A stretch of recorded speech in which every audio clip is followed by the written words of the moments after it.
제가 왜 오페라 얘기를 계속 하느냐면요.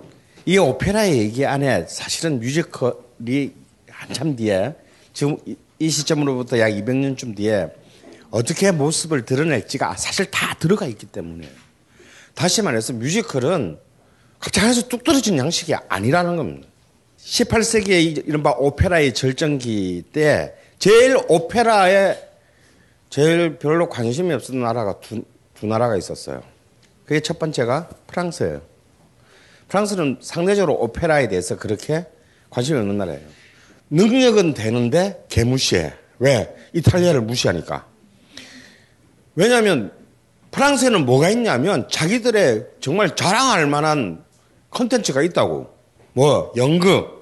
거의 그리스의 고전빅을 계승한 고전주의 연극이 뭐 이러면 다 아는 뭐 몰리에르니 뭐니 어쩌고 저쩌고 뭐 라신느 뭐 이런 애들 있잖아요. 그 연극의 아성이 컸어요. 두 번째 발레가 있었다 이거예요. 근데 뭐 굳이 또 뭐 오페라까지 굳이 이런 게 있었고 영국은 좀 달랐어. 이거 또 없어졌냐? 영국은 애들이 좀 안 돼 그냥. 뭘 얘들은 만들어내지를 못해. 그냥 우리는 그 대신 돈 많아. 돈 주고 볼게. 그래서 어떻게 됩니까? 핸델을 사오잖아. 핸델은 독일애고 이탈리아에서 공부를 했어요. 그리고 다시 하노버 선제우가 있는 자기 본래 직장으로 돌아갔는데 런던이 야 우리 여기 돈 존나 많거든 막 하니까 이 얄팍한 핸델이 그래? 갈게. 그리고 이제 갑니다. 뭐 돈으로 사오면 되지 뭐. 그래서 핸델은 정말 그 오페라가 갈 수 있는 모든 영광을 런던에서 누려요. 그가 런던에서만 런던 사람을 위해서 만든 오페라만 36개예요. 그중에서 34개가 대박 났어요. 세계 흥행사의 기적이야. 스티븐 스필버그도 못한 확률이에요 이건. 어느 정도냐면 영국은 역시 자본주의의 최선두국가답게 핸델을 딱 왔을 때 거기는 뭐 왕이 뒷돈 대주고 뭐 이게 없잖아. 우리 저 자본가들이 모여가지고 주식회사를 설립합니다. 흥행에 될 만한 작품 올릴 때 아이템만 갖고 와. 투자할게요 우리가. 그래서 반띵 오케이. 자, 이 18세기 초반에 런던의 이 오페라 투자 그룹 그래도 꼭 이름도 아카데미라고 붙여. 근데 사실은 돈 놓고 돈 먹기야. 이 모델이 결국 뭐가 돼요 나중에. 20세기에 뮤지컬을 만들어내는 자본 시스템으로 만들어지는 것입니다. 근데 역설적이게도요. 오페라에 좀 사실 창조적으로 좀 별반 관심 없었던 이 프랑스와 영국이 뮤지컬에 사실상의 이 뭐라 그럴까 그 씨앗을 원천을 만들어내는 이 역사적인 아이러니가 있다 이거예요. 자, 고을지 한번 봅시다. 자, 이제 때는 바야흐로 태양왕 시대의 절대 왕정 프랑스 혁명 직전에 부르봉 왕가의 루이 14세가 통치하던 베르사유다 이거. 여기에 이탈리아 출신의 양아치 한 명이 싹 스며들어요. 그의 본래 이름은 지오반니 바티스타 룰리였으나 프랑스로 오면서 장 바티스트 룰리가 돼요. 요 새끼가 자기 출신의 이탈리아와는 달리 절대 왕정의 끝인 국가잖아. 이거 제대로 슈킹하면 진짜 이거는 대박이다. 근데 이제 그 앞에서 페랭이라는 또 오페라 프랑스 작곡가가 별로 관심이 없는 이 루이 14세한테 저 오페라라는 게 있는데요. 제가 열심히 해보겠습니다. 그 대신 저한테 독점권을 주셔야 돼요. 그래서 12년간의 오페라 독점권을 줘. 절대 왕정 국가니까 가능한 거야, 이건. 그런데 4년도 못해서 망해. 그래서 얘는 아웃되는데 어떻게 이 룰리가 싹 끼어 들어가가지고 그 권리를 사요. 그래서 8년 동안은 프랑스 안에서는 얘의 허락이 사인이 없으면 어떤 누구도 오페라를 할 수 없는 거예요. 그런데 이 룰리는 굉장히 아첨도 탁월하고 아부 끝장. 그래서 그는 룰리는 이 부르봉 왕가의 이 딱 뒷백을 믿고 거대한 규모의 그리고 사실은 이탈리아인이지만 프랑스적 전통 존중한다. 그래서 거대한 규모의 발레, 거대한 그리고 굉장히 장엄한 영웅담, 왕들이나 귀족이 좋아할 만한 그런 왕과 귀족적 세계관의 어떤 영웅담, 신화 뭐 이런 소재들을 가지고 거대한 규모의 오페라를 만들었어요. 그리고 막 연주자들도 빵빵하게 막 규모를 굉장히 키우고. 그러니까 이게 또 너무 이때 룰리 시대 때에 이 무대 설계 도면들이 남아 있는데요. 어떤 거냐면 야 드라마에 천사가 나와. 천사 날아다녀. 폭풍우가 쳐. 그럼 진짜 무대에 폭풍우가 치는 듯한 그런 무대 장치를 만들어요. 그러니까 이미 이때 이 그랑앙 오페라를 통해서 나중에 우리가 뮤지컬에서 보게 되는 이른바 스펙타클의 그 토대가 만들어집니다. 그런데 왜 이 그랑앙 오페라가 중요하냐면요. 뮤지컬과 관련해서 이 그랑앙 오페라가 딱 만들어지면서 또 이 프랑스가 어떤 애들이야. 이제 점점 혁명이 이제 다가오고 있잖아요. 18세기 이제 1750년에 다가오고 있잖아요. 그러니까 어떤 놈들이 등장해? 백과전서파들. 이런 이제 이른바 새로운 계몽주의가 이 베르사유를 이제 서서히 포위하고 있단 말이에요. 포위하는 와중에서 1752년, 그러니까 혁명까지는 아직까지 좀 남았지만, 한 20년은 남았지만, 30년은 남았지만, 이 1752년에 유명한 사건이 하나가 일어나요. 이른바 오페라 비폭 논쟁이라는 게 일어나. 이게 뭐냐면, 이제 그때 이제 옆에 이제 오페라의 종주국인 이탈리아에서는 오페라 부파라는 장르가 승행을 하고 있었어요.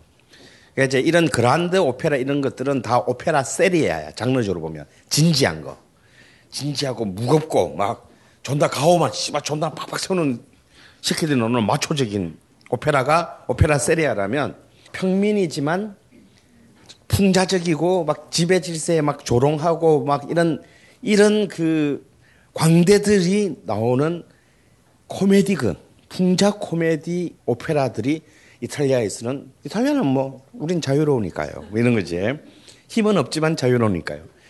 이런 것들이 이제 중에서 아까 말했던 바로 그 나폴리의 스카를라티의 후계자 중에 한 명인 페르골레지라는 작곡가가 있는데 참 좋은 사람이에요. 근데 26살에 죽어. 근데 얘의 하녀가 된 마님이라는 작품이 이탈리아에서 인기를 얻고 있었어요. 이게 파리에 딱 왔는데 격렬한 논쟁이 일어나는 거야. 이 오페라 부파를 찬양하는 자와 이 오페라 부파를 개무시하는 이제 이걸 이제 이른바 그 비퐁 전투라고 합니다. 하는데 이쪽 편은 누구냐? 이 이탈리아 오페라를 비난하는 쪽은 누구냐? 첫 번째 국왕이야. 루이 15세. 그리고 그의 정부인 퐁피두르 백작 부인. 그리고 귀족들이야. 근데 이 이탈리아의 이 풍자극을 지지하는 첫 번째 인물은 누구냐? 루이 15세의 왕후야.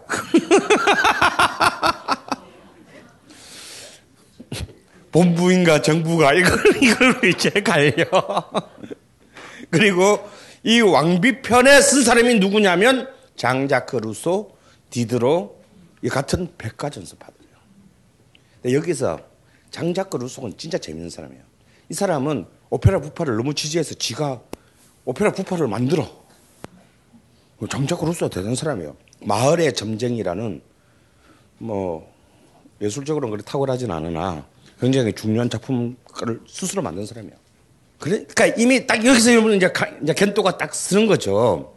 얘들은 이쪽 왕당파들은 뭐 재수 없게 저런 이상한 거 와가지고 우리들의 심기를 건드려오고 이쪽은 씨발 지금 시대가 바뀌고 있다니까 정신 차려 라는 거예요.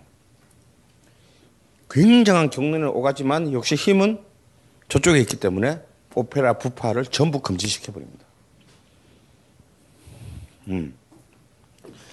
이런 가운데에서 이제 이른바 그전까지 오페라에 별로 관심이 없었던 대다수의 사람들이 뭐야 우리 또 싸움 나면 다 가서 보잖아. 그건 뭐 동서고금을 막론하고 똑같아요. 그래? 뭐 이런 걸로 싸워? 재밌네 저거? 이러면서 또 금지를 시키면서 프랑스 안에서 새로운 오페라의 물결이 등장하는데, 이 그랑 오페라에 대항하는 새로운 오페라 물결이 나오는데, 저는 이것이 뮤지컬의 가장 중요한 출발점, 실질적인 출발점을 보는 오페라 코미크, 그러니까 희극 오페라가 등장한다 이거야.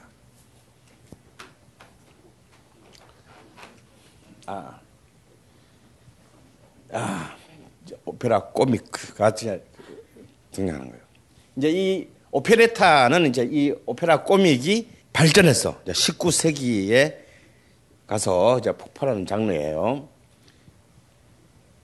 그러면서 새로운 이제 프랑스에서 새로운 어떤 분위기가 설슬 일기 시작하다가 프랑스 대혁명이 드디어 발발합니다.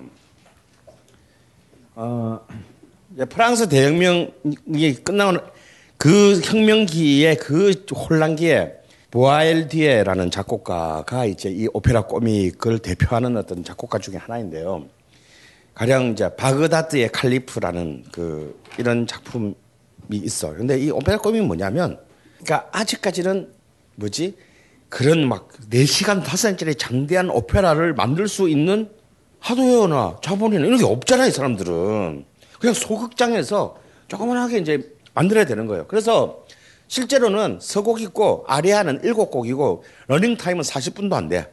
그래서 이제 우리 마치 관광지 가면 보여주는 작품들 있잖아요. 그걸 회전소 막 돌리는 거, 뭐 1일 사회 공연 뭐 이런 거, 이런 프라하 같은 데 가면 이제 그런 거 보여주잖아.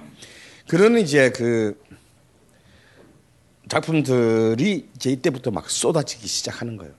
결국 지금 현재의 프랑스 뮤지컬의 사실상의 이제 뿌리이면서 결국 이러한 새로운 시대, 새로운 이제 이른바 대중이라는 새로운 개념이 아직까지 이것이 명확한 실체로 나오지는 않았지만, 하지만 왕과 귀족과 성직자의 것은 아닌 것이 분명한 그런 이제 새로운 무대 예술이 이제 이렇게 모습을 드러내게 되는 겁니다.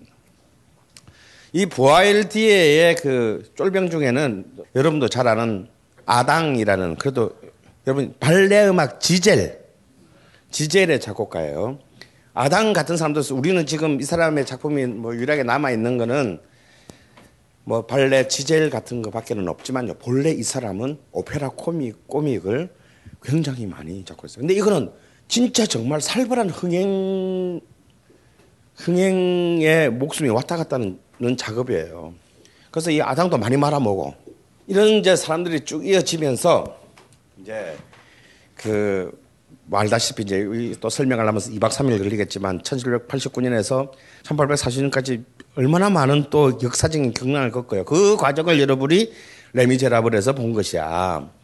혁명, 나폴레옹 등장, 다시 재정으로의 복귀, 또 개지랄 떨고, 그리고 이제 1848 혁명에서 왕 하고 다시 한번 이제 폭발했다가 또 다 깨지고, 이런 이제 과정까지 오는 이제 가장 프랑스 근대사의 가장 격변의 이 시기 속에서 이제 오페라 코믹의 전통을 계승한, 오페라는 오페라인데 오페라가 아닌 오페레타라는, 레타가 붙으면 뭐예요? 작은 거잖아.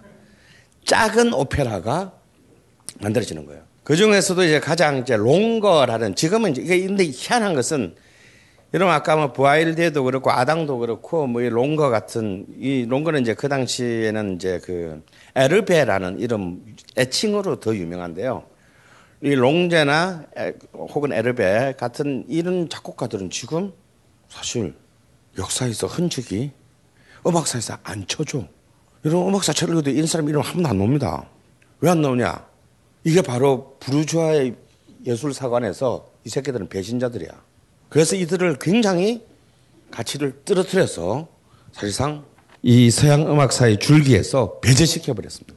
그런데 이 에르베, 그러니까 롱제의 이 돈키호테와 산초 판자 같은 이제 이 작품에 이르게 되면 드디어 이제 이 오페라 꼬미기 어떻게 이제 짧은 시간에 진진하느냐 보여주는데 드디어 이거는 완전히 노골적인 풍자와 그리고 작은 어떤 인원을 가지고 왜냐하면 뭐 이제 뭐 코러스도 쓰고 뭐 주연 조연 뭐 단장 이런 거 쓸 수가 없어.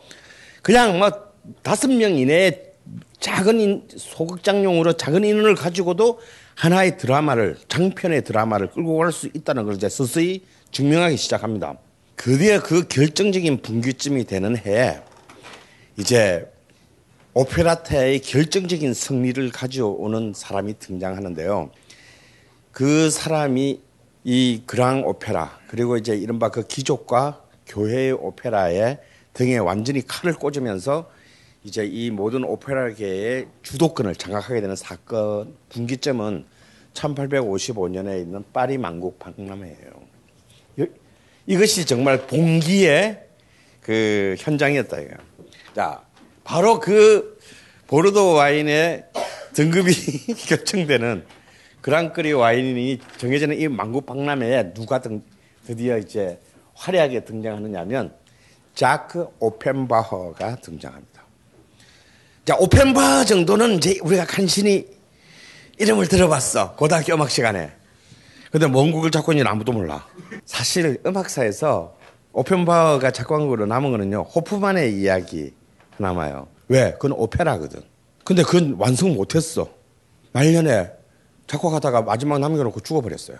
근데 사실 오펜바흐는 오페레타의 역사를 연 사람이고 1년에 평균 4작품씩 신작 오페레타를 발표했어요. 거의 90편이 넘는 오페레타를 그 발표한 정말 정력진 사람인데 이름에서 알 수 있듯이 이 사람도 독일 출신이야. 프랑스인이 아니에요. 쾰른 출신인데 일찍 프랑스에 와서 이제 프랑스화 된 사람이에요. 그래서 이 오펜바흐는 이 파리 만국 박람회 때 이 자식들이 이 프랑스의 이 중앙정부가 룰을 정해요. 너 오페라탄지 뭐식인지 오페라 꿈인지 하는 건 다 좋은데 그런데 규모를 정해줘. 이 이상 크게 하면 안 돼. 무대에 3명 이상 나오면 안 돼. 그러니까 저 구석에 가서 놀아라 너희들은. 괜히 우리 이거 와가지고 우리 얼쩍거리지 말고 구석에서 놀아 이거야. 근데 그 한계 속에서 이제 잠 못 이루는 밤이라는 작품을 그 파리 그 만국 박람회장 바로 옆에서 그것도 막 정말 막 비바람 다 스며 들어오는 거의 노천극장이나 다를 바 없는 굉장히 최악의 공간에서 무대에 올리는데 이것이 만국 박람회에서 대박이 나면서 이제 드디어 프랑스에서의 오페라타의 이게 열리게 됩니다. 그리고 박람회가 끝난 그 해 말에 그는 거기서 번 돈으로 드디어 이제 정말 그 오페라타 혁명의 베이스 캠프가 되는 자기 극장을 드디어 비록 작은 극장이지만 그 극장 이름이 부프 파리지앵이에요. 여기에서 이제 그런 뭐 사실 셀 수도 없는 그 작품을 발표해요. 이런 이제 수많은 작품을 발표하는데 이제 그 중에서 1858년에 발표한 지옥의 오르페우스. 그런데 이 작품은요 오페레타잖아. 오르페우스를 이 신화를 조롱하는 얘기예요. 이 뭔 얘기냐면 왜 오르페우스 얘기 알죠? 이렇게 막 자기 사랑하는 사람이 뭐 어디 나가서 뭐 어디 뭐 독사에 물려서 죽었어, 그렇지? 그래서 그걸 잊지 못하고 막 맨날 며칠을 있었다가 지옥으로 가서 자기 마누라를 다시 찾아오겠다. 지옥에 가서 마누라를 찾아오는 거 아닙니까? 온갖 난간을 뚫고 찾아오는데 그래, 씨발 네 사랑에 감동해서 그래 마누라를 내준다만 다만 이 지상에 갈 때까지 절대 마누라를 돌아보면 안 된다. 라고 해요. 근데 그 바로 딱 마지막 발자국에 이제 드디어 다 왔다는 말을 딱 돌아오는 순간 마누라는 없어져. 그래서 이제 막 그 괴로움에 빠져서 이제 결국 그도 죽고 이게 다 이제 로미오와 줄리엣 이런 것에 다 원전이 이 오르페우스 신화인데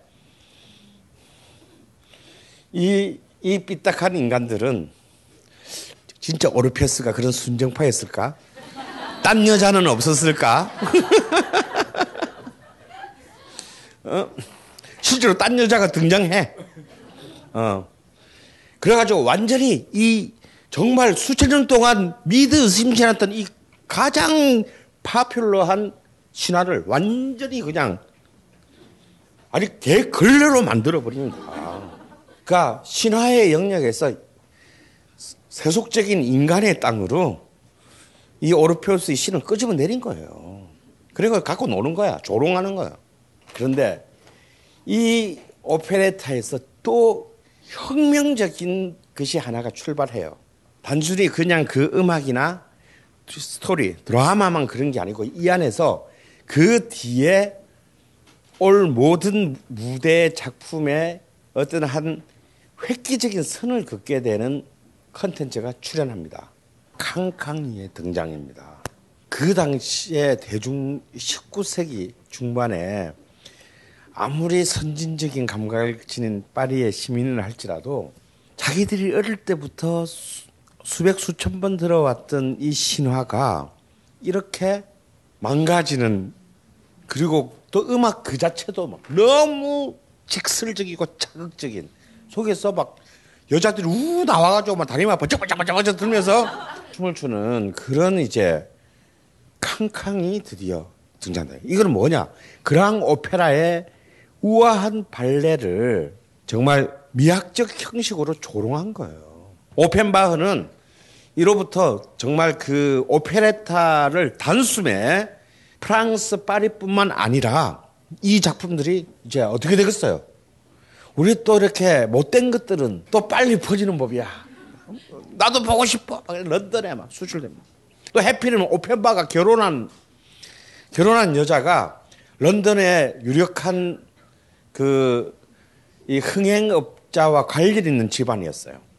그래서 오펜바흐는 마치 왜 이런 거 있잖아. 본국 동시 초연.